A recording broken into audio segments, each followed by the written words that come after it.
એક એવી કુદરતી દિવાલ વિશે જે સદીઓથી આપણી રક્ષા કરી રહી છે, પણ હવે એ પોતે જ તૂટી રહી છે. અને આ કોઈ માત્ર પથ્થરનો પહાડ નથી, પણ એક જીવંત ઇકોસિસ્ટમ છે, જેનું ભવિષ્ય આજે ખતરામાં છે.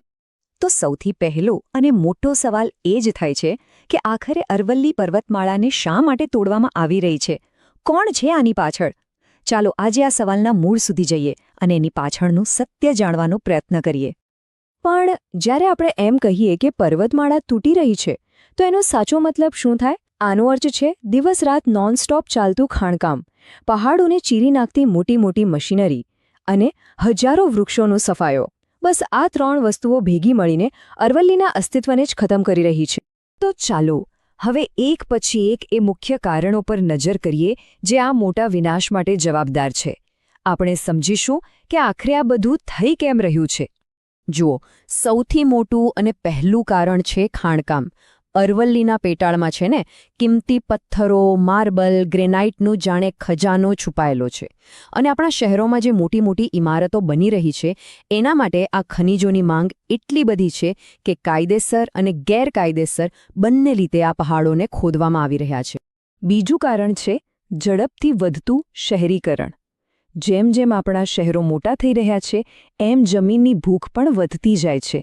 હવે નવા રસ્તાઓ, બિલ્ડિંગો, ફેક્ટરીઓ, આ બધું બનાવવા માટે જગ્યા ક્યાંથી લાવવી? તો બસ પહાડોને કાપીને સપાટ મેદાન બનાવી દેવામાં આવે છે. અને હવે આવે છે ત્રીજું અને કદાચ સૌથી ચિંતાજનક કારણ. એ છે કાયદાનો અમલ ન થવો. નવાઈની વાત તો એ છે કે એવું નથી કે કાયદા નથી. પર્યાવરણની સુરક્ષા માટે કાયદા તો છે જ, પણ બસ કાગળ પર. એનો અમલ કરાવવામાં એટલી બધી બેદરકારી છે ને કે ગેરકાયદેસર કામ કરનારાઓને જાણે કોઈનો ડર જ નથી રહ્યો. અને ચોથું કારણ છે જંગલોનો આડેધડ વિનાશ. લાકડા માટે, ખેતી માટે, નવી વસાહતો માટે બેફામ વૃક્ષો કપાઈ રહ્યા છે. હવે સમજો, વૃક્ષોના મૂળ જમીનને પકડી રાખવાનું કામ કરે છે. જ્યારે એ જ કપાઈ જાય ત્યારે માટી ઢીલી પડી જાય છે અને વરસાદમાં સહેલાઈથી ધોવાઈ જાય છે. આનાથી પર્વતો વધારે ને વધારે નબળા પડતા જાય છે. તો આ તો થઈ કારણોની વાત, પણ આ બધા વિનાશની અસલી કિંમત કોણ ચૂકવી રહ્યું છે? આપણી કુદરત. ચાલો હવે જોઈએ કે એના પરિણામો કેટલા ભયાનક અને ગંભીર છે. આની અસરોની યાદી ખરેખર ડરાવણી છે. તમે જુઓ, રણ આગળ વધી રહ્યું છે, જમીનની અંદરનું પાણી સુકાઈ રહ્યું છે, વરસાદનું આખું ચક્ર ખોરવાઈ ગયું છે, જંગલી પ્રાણીઓ પોતાના ઘર ગુમાવી રહ્યા છે અને આખા પર્યાવરણનું સંતુલન બગડી રહ્યું છે. આમાં સૌથી મોટો ખતરો છે રણનો ફેલાવો. અરવલ્લી છે ને એ હજારો વર્ષોથી થારના રણ અને આપણા હરિયાળા મેદાનો વચ્ચે એક કુદરતી દિવાલ બનીને ઊભી છે. વિચારો, જો આ દિવાલ જ તૂટી ગઈ તો એ દિવસ દૂર નથી જ્યારે રણની રેતી દિલ્હી અને બીજા શહેરોના દરવાજા ખખડાવશે. બીજો મોટો અને એટલો જ ગંભીર ખતરો છે પાણીનું સંકટ. અરવલ્લી વરસાદના પાણીને રોકીને એને જમીનમાં ઉતારીને કરોડો લોકો માટે પાણીનો સંગ્રહ કરે છે. પણ હવે પહાડો જ નથી રહ્યા તો પાણી કોણ રોકશે?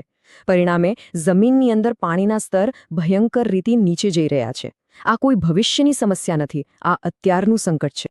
અને આ બધું છે ને એક ડોમિનો ઇફેક્ટની જેમ કામ કરે છે. મતલબ કે એક સમસ્યા બીજીને જન્મ આપે છે.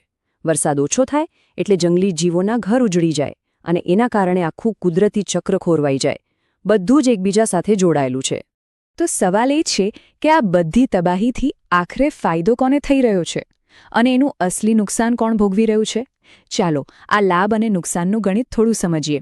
એક વાત આપણે બધાએ યાદ રાખવી પડશે કે અરવલ્લી માત્ર પહાડ નથી, એ પૃથ્વી પરની સૌથી જૂની પર્વતમાળાઓમાંની એક છે.